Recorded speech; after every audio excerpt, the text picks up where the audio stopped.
37, and we'll call the acquisitions meeting to order. Good morning. First, I'll start by asking, do we have any corrections or changes in additions to the June 9th meeting minutes?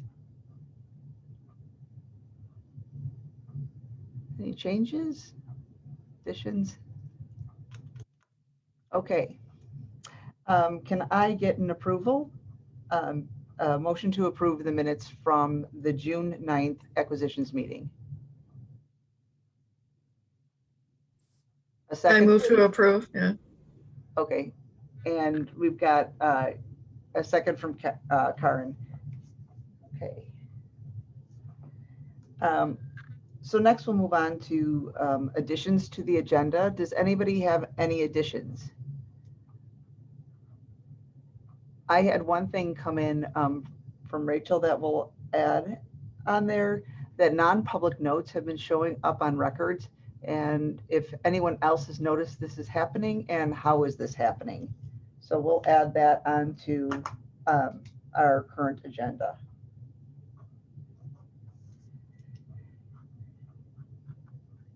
Any other additions to today's agenda?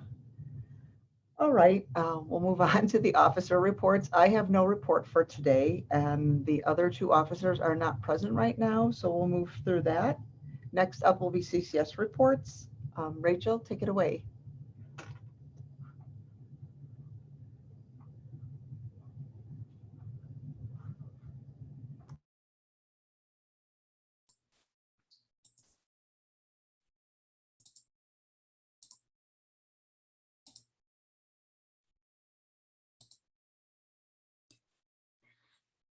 Good morning, everyone. For this month, we are trying something different for the staff report.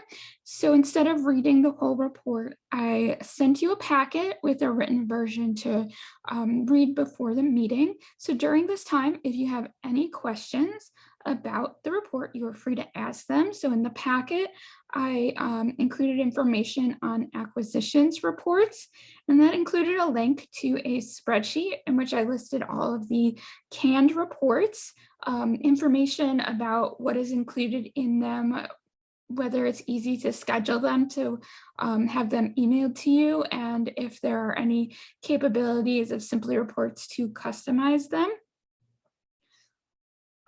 I also included an update on 7.0 for acquisitions. So briefly, I will just recap that the acquisitions updates to 7.0 are not complete, and I would say I would recommend not using them at the moment. But if anyone is interested in testing the API out, please let me know once the production version has been updated to 7.0. We will be able to begin to start setting those accounts up with Baker and Taylor. So if anyone does want to set their account up and start to use it, I would love to hear about your experience so I can create documentation on it. And does anyone have any questions about the topics in the report or any comments on delivering the staff report in the packet in this manner instead of reading everything during the meeting? It's something that Deborah suggested because it can shorten meetings and provide everyone with the ability to read everything.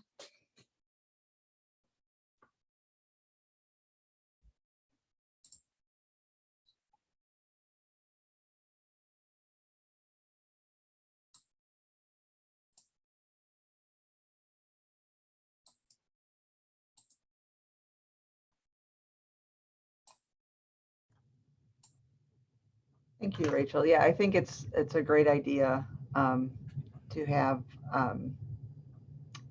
the reports available early, and that way we have you here and we know what our questions are instead of trying to get through all the information, digest it, and then come up with our questions. So that was a really good suggestion by Deborah. Did we have any more questions in the chat? We do have a question from Brenda. She asks if using the API option is going to be optional for libraries. Yes, it will be optional. At the moment, it's only available for Baker and Taylor, but the other vendors should be creating their end of the API soon. And so it would be like a replacement for EDI, and it would be streamlining the process a bit more, so there's less manual work that is required on the library end. Could you just explain a little bit of the difference, the differences, like the differences between the EDI and the API? Sure. So EDI is a specific international standard for transmitting data that is done in a way like through FTP servers. But API is, it stands for Advanced Programming Interface, I think. And so it's like, it doesn't require the FTP servers. It creates a connection directly between two different software programs. And so the data is sent in a more streamlined, efficient manner. And it allows for a more streamlined workflow. I'm not exactly sure yet about all of the details of how the API will work, because Polaris did not provide a lot of information about the workflow yet. So if there are any Brave libraries that want to try it out so that we can see how it would work, it would be really helpful so that I can create detailed documents on the workflow. Great. Thank you. If there's nothing else on the CCS staff reports, any other questions? Rachel, do you have anything else as far as the reports? Well, I guess I could just emphasize again a point that I made in the section on reports for acquisitions. And that is that unfortunately, there's still a lot of errors with certain types of data in Simply reports. There are some reports that do definitely work just fine in Simply reports, but if you need something that is malfunctioning in Simply reports, feel free to let us know, because we can create customized reports to output to web reports.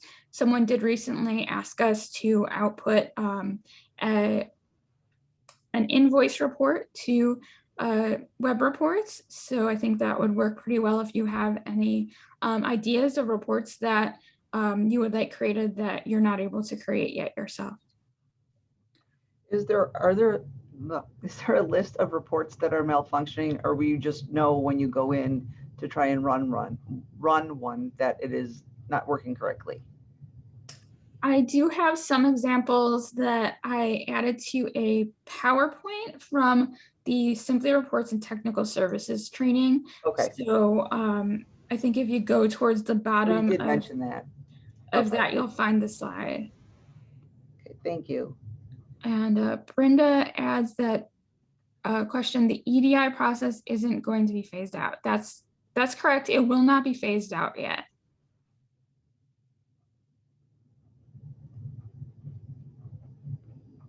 The EDI is just fairly standard for all wholesale vendors to allow. So I can't imagine that being phased out anytime soon.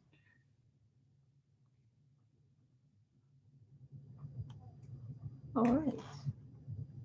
If there's no more questions on the report, and we'll move on to business. The first point of business is POs not linked to an invoice don't roll over.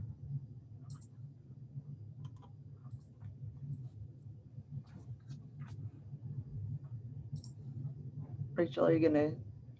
Oh, 1 second. Oh, yeah. I just received another question.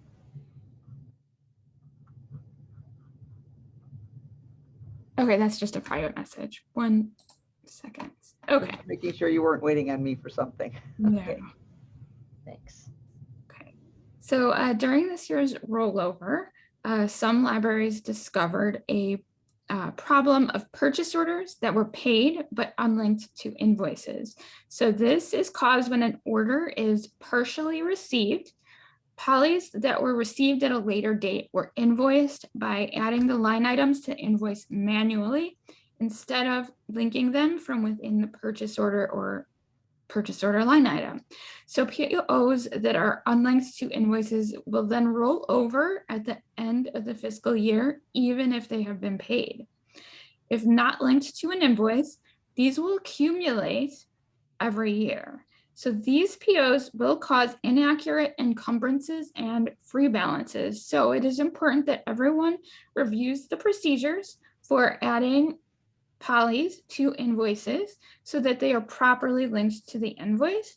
If you are concerned that this has happened at your library, a SQL query can be used to identify the closed POs that include polys that haven't been invoiced. Regularly checking for this issue throughout the year can prevent the problem from happening when the encumbrances are rolled over next year. So I did link to a document that I created in the packet, and it's also in the slides. If you did see the first one, I had included a power search that Lauren had given me, but someone pointed out that the SQL queries were more accurate. So I've updated that document with the SQL queries that you're already familiar with. So if you did download that already, feel free to check that document again and download a new copy.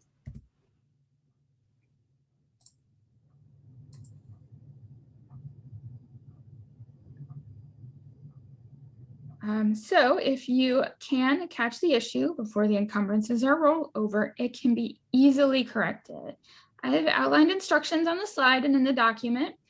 First, identify the invoice that the item is on. You have to unpay the invoice and delete the invoice line item that isn't linked to the purchase order. Next, you need to open the purchase order and add that line item to the invoice from within the purchase order or poly, and then you can pay the invoice again. So the packet does contain a link to the document containing these instructions. And if you had downloaded it, I already mentioned that. Again, that if you had downloaded it immediately, I did update the instructions again, so you should take a look at the document again. One other issue that has come up is that receiving partial segments within the invoice can be a bit tricky. So, and that's one of the issues that can cause the purchase order line items to not be linked properly to the invoice. So I'm going to demonstrate how to receive an invoice in two different ways. So I already created this example invoice. And when you do search for your purchase orders that have been received your invoice, I wanted to point out that you can see that you've received it in this column, but if you haven't invoiced it yet, you will see that it's 0. However, if you've already invoiced it and paid it manually, this will still say 0 because this line item has not been linked yet to an invoice. So to properly receive a specific poly, you can click on the poly, right click on it to open the drop-down menu and press receive. And then you have to right click on it again, press copy to a new invoice.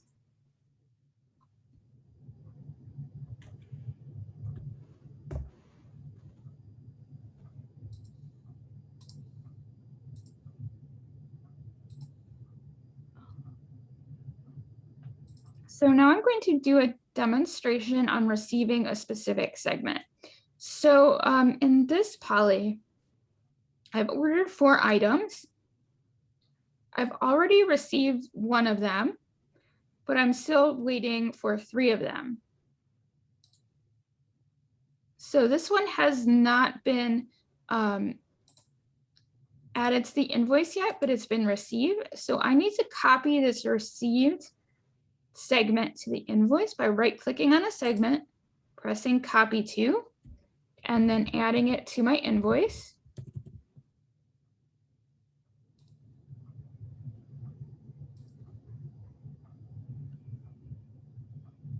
And I still am waiting on 3 more. So if 2 came in today, I would right-click on it to press receive, and then I can change the quantity received to 2.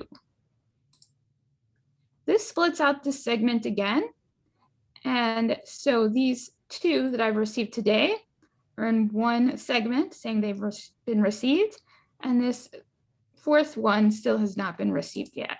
So I would then click on the segment again, press copy to, and add it to the invoice. So now all of these line items and segments have been properly linked from the purchase order to the invoice.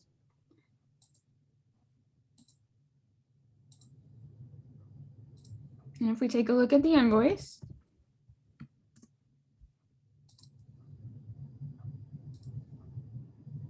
we can see that the purchase order number is in the purchase order number column here. So if you're missing a purchase order number, you will need to make sure that that has been added by following the instructions for removing the line item and then adding it again from within the purchase order so that it appears here. Are there any questions?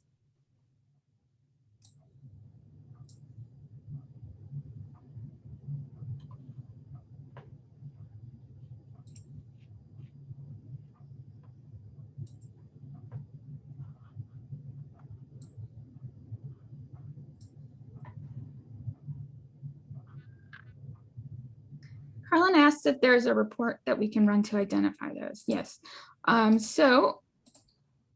The easiest way to work on this is as a SQL query. So there's 2 SQL queries that you can use. You can start with purchase orders or purchase order line items.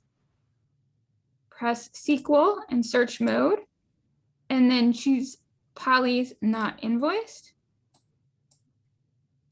And then press search. So in this query, you will have to change the destination org ID to your number.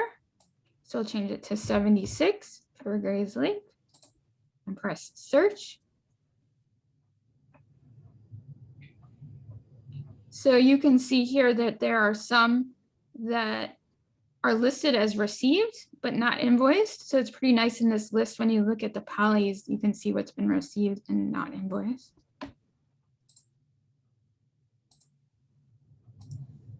And this is also under purchase orders, but it's purchase orders, not invoiced.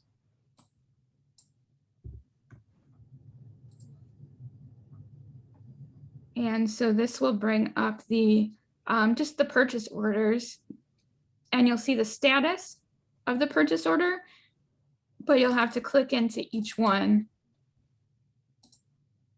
to find out if there are any that have been received but not invoiced.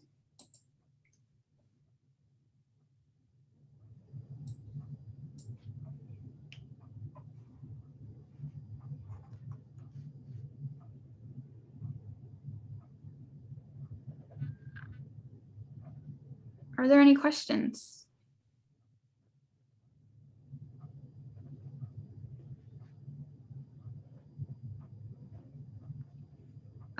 Tenant asks, what is the SQL query or SQL criteria that we are looking for again?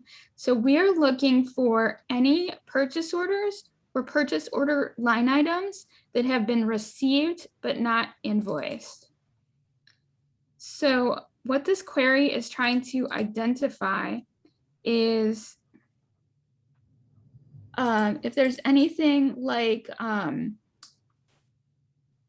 this specific line item that I'm pointing to, you can see that 2 were ordered, 2 were received, but 0 were invoiced. So what you'll then need to do is to check to see if these were manually added to an invoice. If they've been already added to the invoice manually and paid, you can unpay the invoice, delete that line item, and then add the line item from the purchase order by right-clicking on it so that it will be linked to the invoice.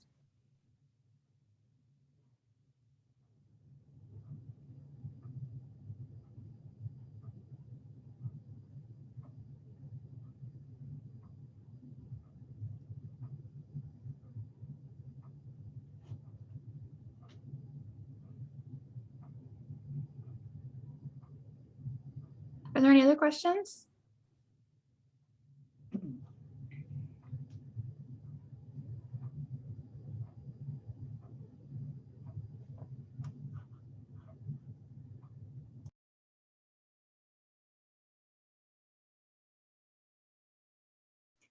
Corinne stated she's glad to know it wasn't just her who has the problem. No, it's definitely, I think, a pretty widespread problem because it can be really tricky to figure out how to add those polys, and especially when it's an individual segment that needs to be received and invoiced.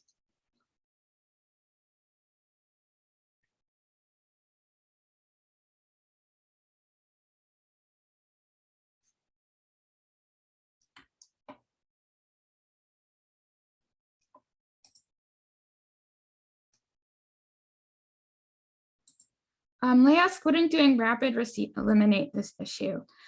Rapid receipt is useful if everything has been received on that invoice, but frequently.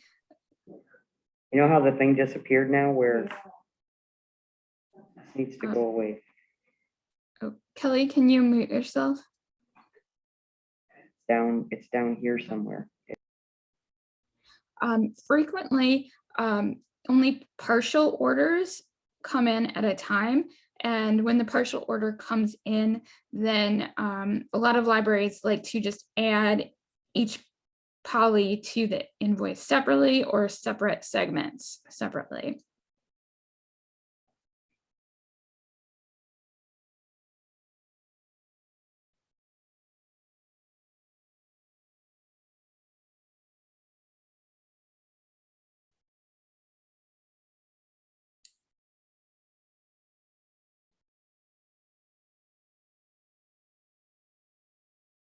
Are there any other questions?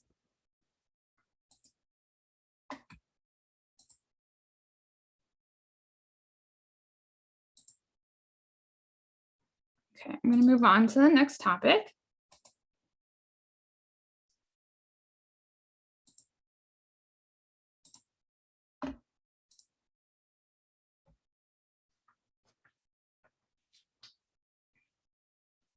So recently we received a question regarding why Polaris did not detect a duplicate invoice. So for purchase orders, Polaris only examines the purchase order number and the PO suffix, but it also takes into consideration if there's any punctuation or spaces that differ. If there are any differences in punctuation or spaces, as well as capital letters too, it will not detect a duplicate.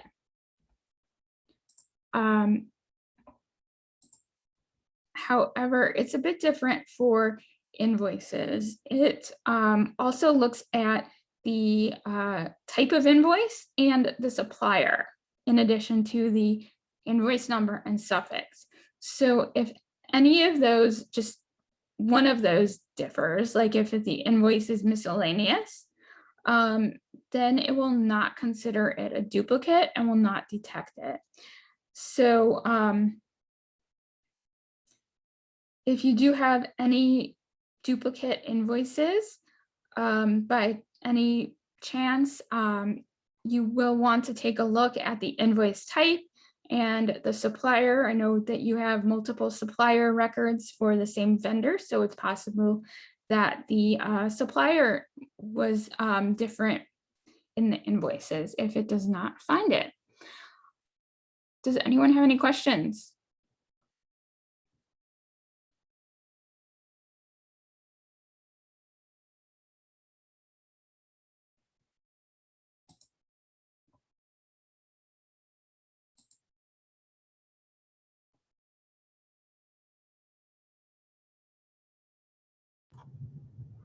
Okay, I think that is it.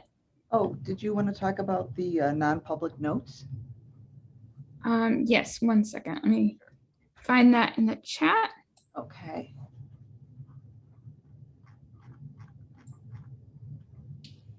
Okay, so we did have a question. So one person said they're randomly seeing other libraries' non-public notes show up in their records. Has anyone else had this problem? And how is this happening? So my suspicion that this is happening if there are any unreleased purchase orders, but I was wondering if anyone else had this issue. It is very important to release purchase orders as soon as you can and not hold them and for another day to be released.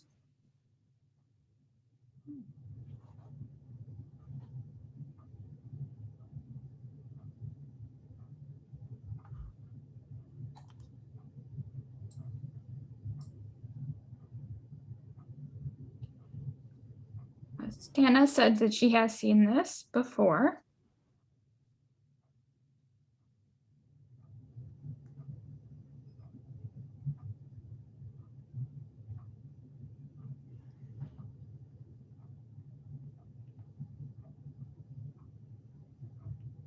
Brenda said she notices it when the catalogers work on the items.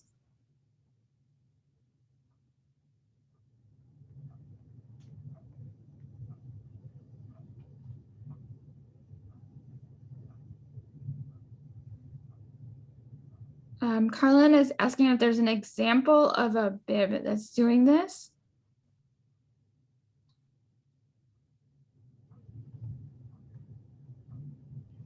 And she asks if this is in the Power Pack or just in the Leap client. So the question was regarding non-public notes.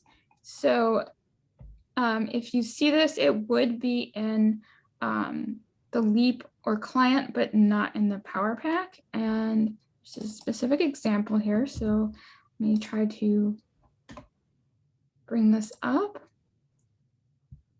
1 second.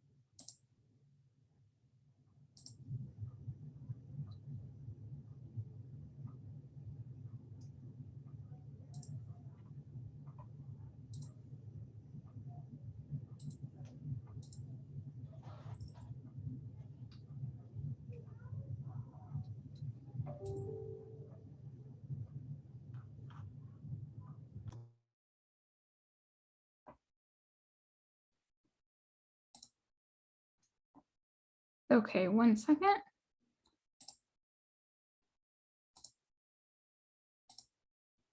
Okay, here's an example of Ayla's item record, and it has this non-public note that's appeared in it.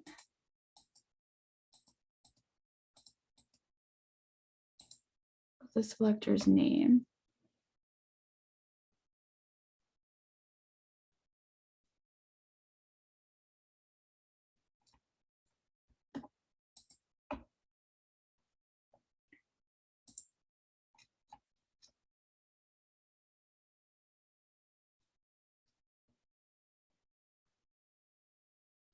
I don't see any 970s in this bib record, but it's possible that it was there at one point.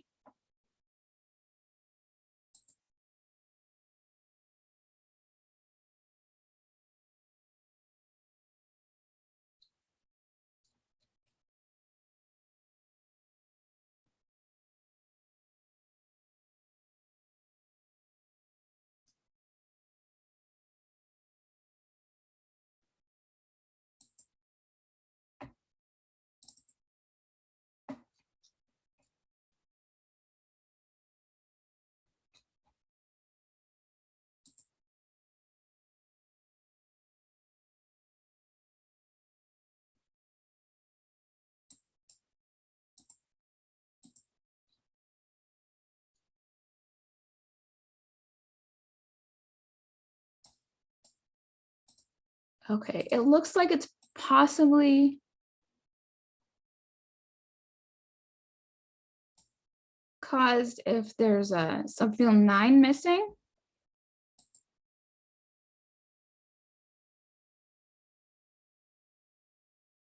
But I'm not sure.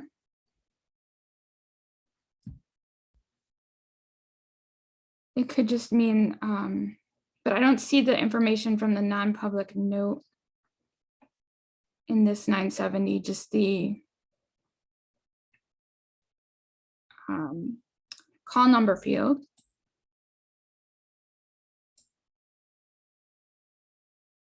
So since this is a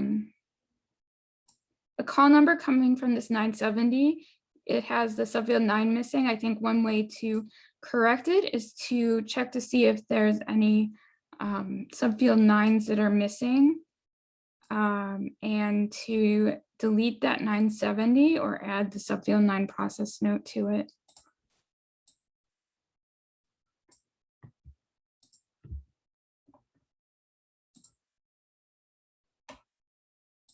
I had run a report of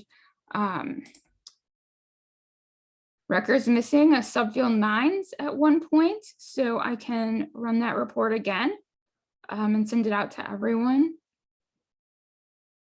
if they have a lot of subfield 9 missing from their record. And then you can check to see if you still need those 970s or if you can delete them or can add the subfield 9 to it. And if you want, I could bulk add the subfield 9 to all of them that are missing it.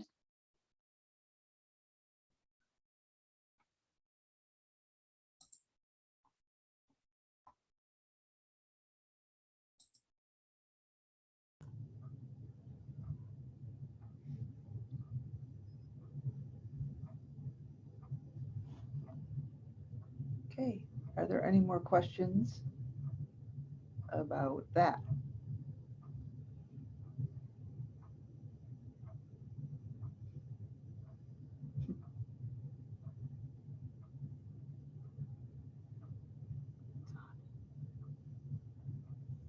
Okay. All right, if there's no more questions, we'll move on to announcements. Does anybody have any announcements today?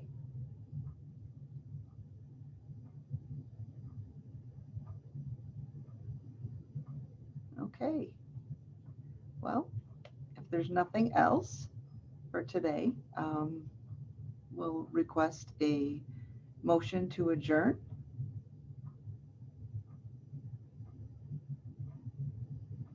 Anybody? No one wants to go? Thank you, Karen. A second? Perfect, thanks.